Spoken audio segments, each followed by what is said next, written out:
Welcome everyone. We'd love for you to join us on September 28th for our presentation titled From Weak to Winning, How the Agile Retrospective Effectiveness Scale Helps Teams Continuously Improve. If you can't make it live, no worries, just be on the lookout for the replay in the Agile Metrics session. I'm Nikki Kohari, the COO at Retrium, a product that helps teams facilitate engaging retrospectives that build trust and safety, cultivate learning, and fuel continuous improvement. Along with the team at Comparative Agility and with feedback from the retrospective community, I use my expertise in organizational psychology, team coaching, and Agile to create the scale we're going to talk about today. Hi, I'm Jorgen Hesselberg, and I'm the co-founder of Comparative Agility and author of Unlocking Agility, this little book over here. I am passionate about making the world a better place to work, and I am excited to be working with Nikki at Retrium to show you how ARIS, the Agile Retrospective Effectiveness Scale, can help your organization embrace a culture of data-driven continuous improvement. Lots to go through today, but first, set the stage for us, Nikki. Tell us more about why company meetings can feel so unproductive. Every one of us knows the feeling of leaving a bad meeting and knowing we're never going to get that time back. There are a million reasons why well-intentioned meetings go bad, especially with more teams than ever being distributed. The common stories I hear go something like this.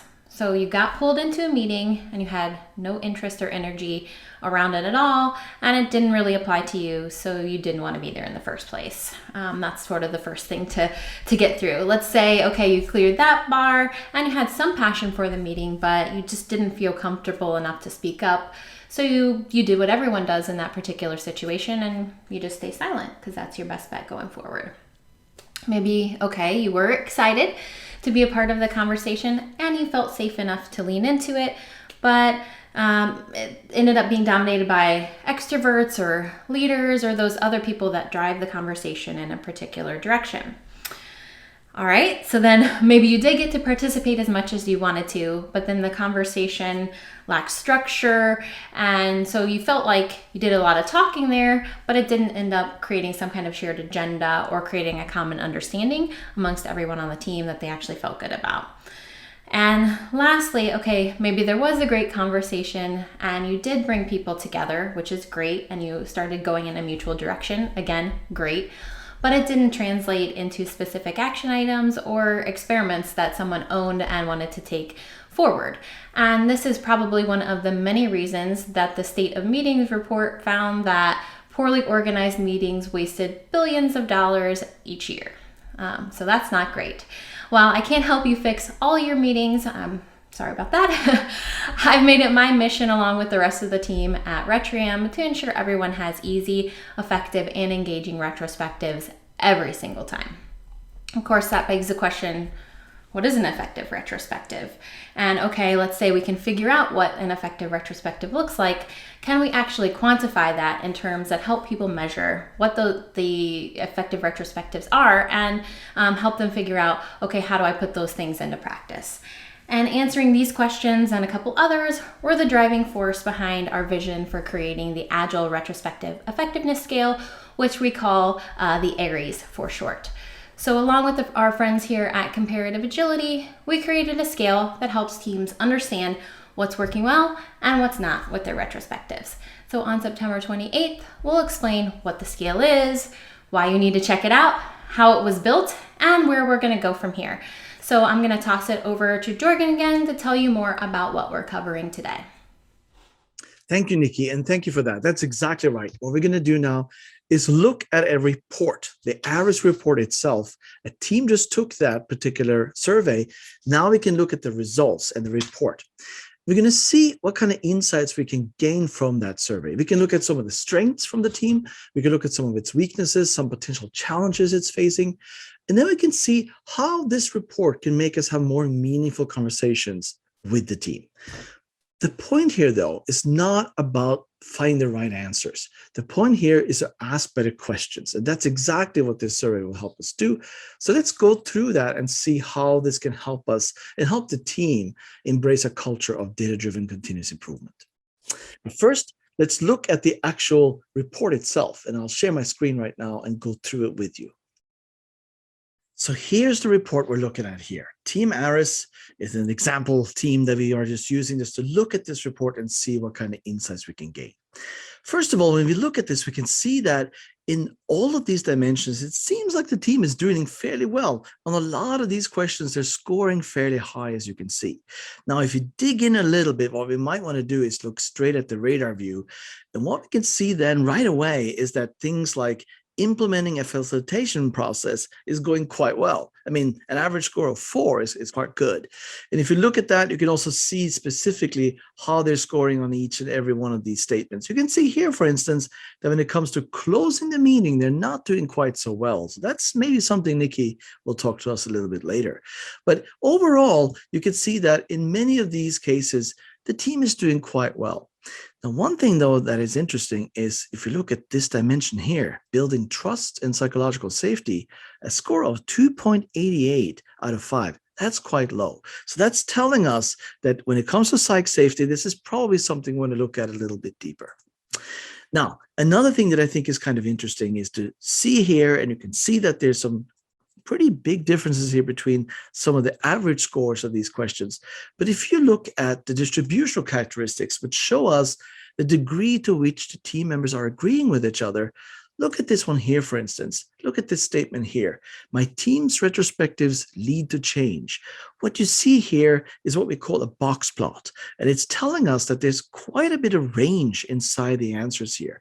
You know, we're talking 8 data points. So there's actually 8 team members in this team. But you can see that their answers here range from 5 to being the maximum value to 1 being the minimum, and the medium here is like 3.5. This is telling you that the team is really all over the place when it comes to this particular questions. Basically, what it's telling us that when we're saying my team's retrospectives lead to change, there's not a lot of agreement on this particular question. That to me is a big indication that something isn't quite right. There's definitely things we can do here to improve. So if we go back again and look really quickly at the insights, we can see here some of the statements with the highest average, and you can also see some of the statements with the highest amount of agreement. Things like, my team's retrospectives help us identify areas of improvement, doing quite well. That's something we're very much agreeing with. When it comes to statements with the highest amount of agreement here, the learnings from our retrospectives are shared with other teams. That seems to be a lot of agreement on that particular statement. So that's nice. That tells us that we're doing something right for sure.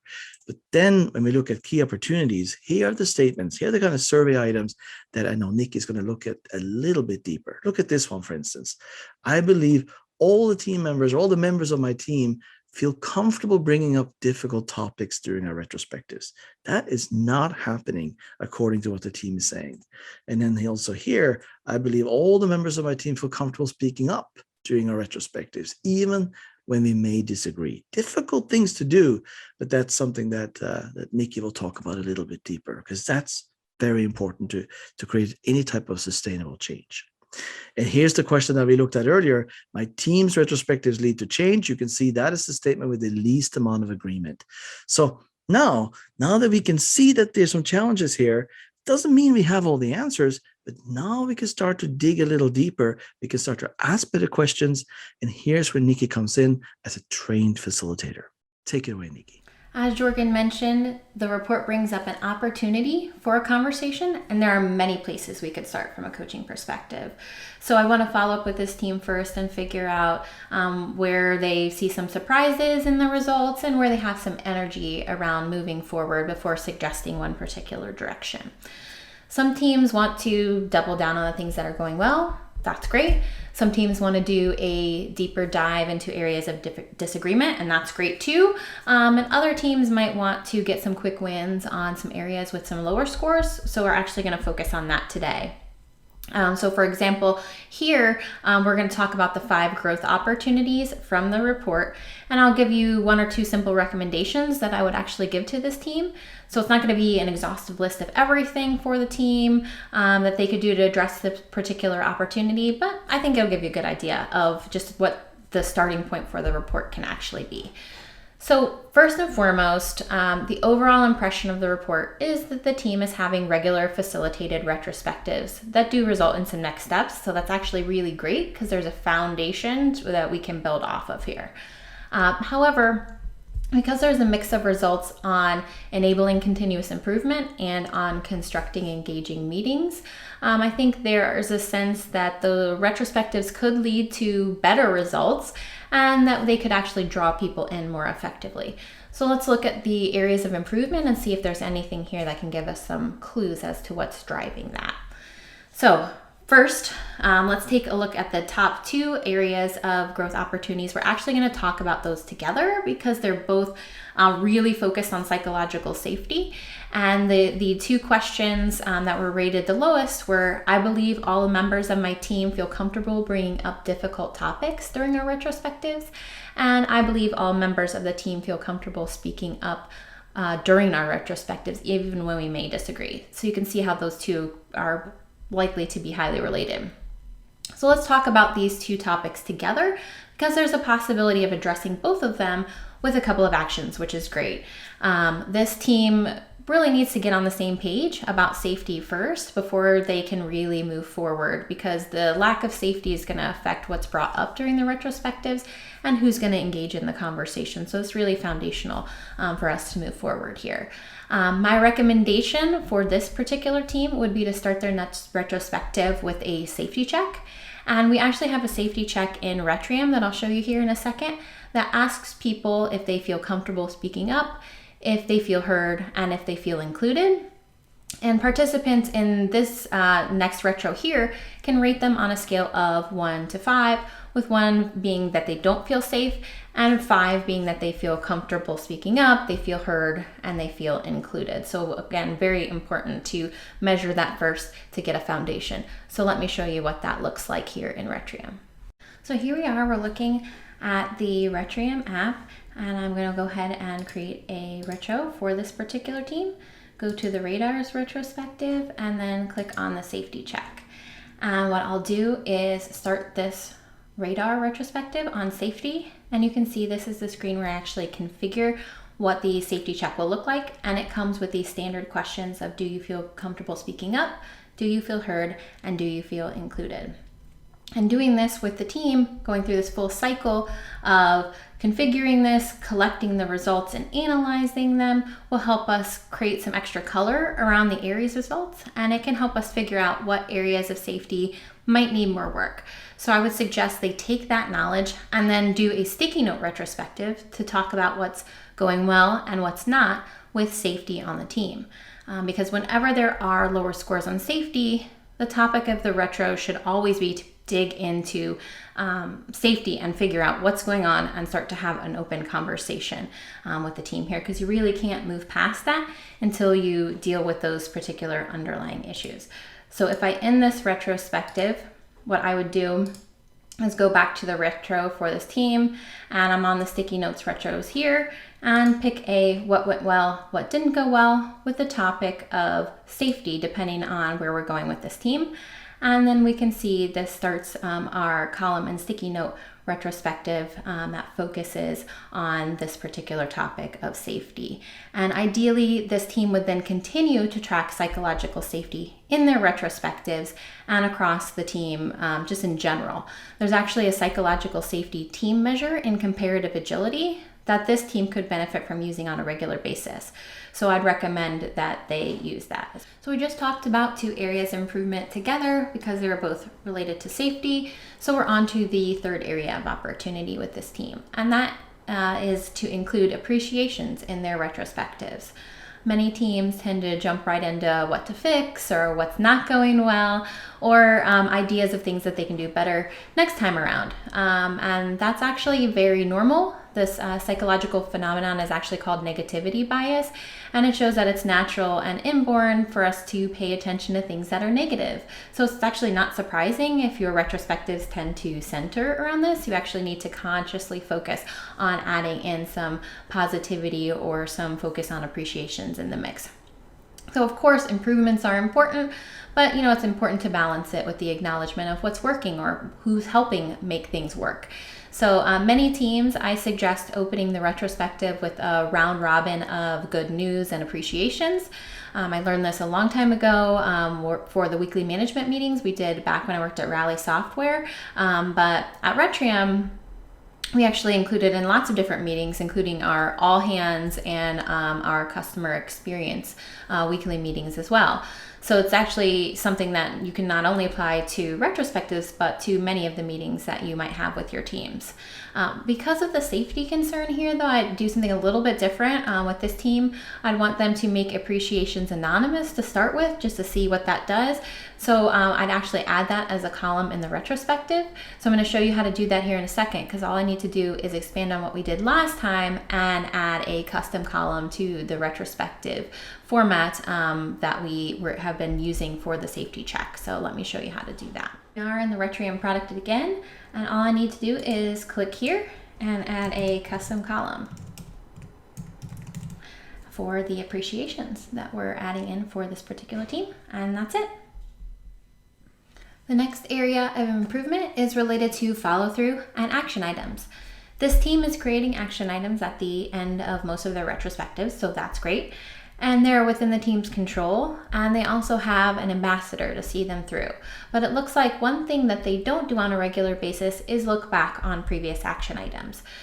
This creates an opportunity to celebrate what was done, understand what's still in progress so you don't have too much whip, and find unique patterns in the data. So I would suggest this team start to incorporate looking back at their previous action items as part of the flow of their retrospective. This will give everyone the opportunity to get on the same page about what was accomplished, remind people what's in progress and what's happened since the last retrospective, and it'll just create a continuation from the previous conversations into the current retrospective, which is great and kind of refresh people's memories. Always a good opportunity in between meetings. And there is a part of Retrium where we actually save those action items for you along with the retrospective content so that you can go back and look at that from meeting to meeting, and it's available in a consolidated view in the app that looks like a historical timeline, which I can show you here in just 1 second. So you're not going to have to copy anything from sticky notes or look back at pictures of stickies to figure out what actually happened in a previous retrospective. So it's all there for you. So let me pop into the app and show you that. We are taking a look at this retrospective from a couple days ago in the history on Retrium here, and you can see they happen to have a what went well, what didn't go well retrospective, and they also included appreciations, and it includes an outstanding action item that they can take a look at to see how it's going from retrospective to retrospective. So that's a great opportunity to take a look at what's there and remember that before you jump into the retrospective for this time around. The last area of improvement is related to closing the retrospective meeting. Following the 5 phases approach to a retrospective outlined in the book Agile Retrospectives, Making Good Teams Great, ensures that every team has an effective retrospective. So while this team is doing most of these steps, it's missing a chance to close a retrospective in a really meaningful and strong way. So I recommend this team take a look at the approach from the Agile Retrospectives book, and if they aren't familiar with it, definitely dig into that a little bit more because it's been one of the most influential Agile books for a really long time. And as a side note, it's actually the 2nd edition is coming out early next year, so definitely take a look at that. My colleague David Horowitz will join Esther Derby and Diana Larson, who are advisors here at Retrium, as an author on this edition of the book, so it's really exciting. And one of the best recommendations that I love from the book is to close out the meeting using something called Return on Time Invested. And this is essentially like a mini retro on your retro, and it can be done in 30 seconds or less. So definitely advise this team to use this activity at the end of their retrospective on safety to see how did it go. And they can use the feedback then from that to continue to improve their retrospective meetings in general and measure the results over time. And the good news is that Retrium provides this in our app, and we can actually calculate the results for you. And I'll show you that here. We are with our last view into the Retrium app, and this team's gotten all the way to the end of their retrospective on safety, and now they can give that rating of the return on time invested for this particular meeting on a scale of 1 to 5. Those are all of the recommendations we have time for here, but I could dig into any one of these with the team to uncover a lot more possibilities and to understand more about their unique needs. As you can see from Nikki's coaching example, this is just a taste of all the insights you get when you look at these surveys ask better questions, and take action on those particular insights. So you could tell there's lots of potential here, lots of ways to make your team and organization embrace a culture of data-driven continuous improvement.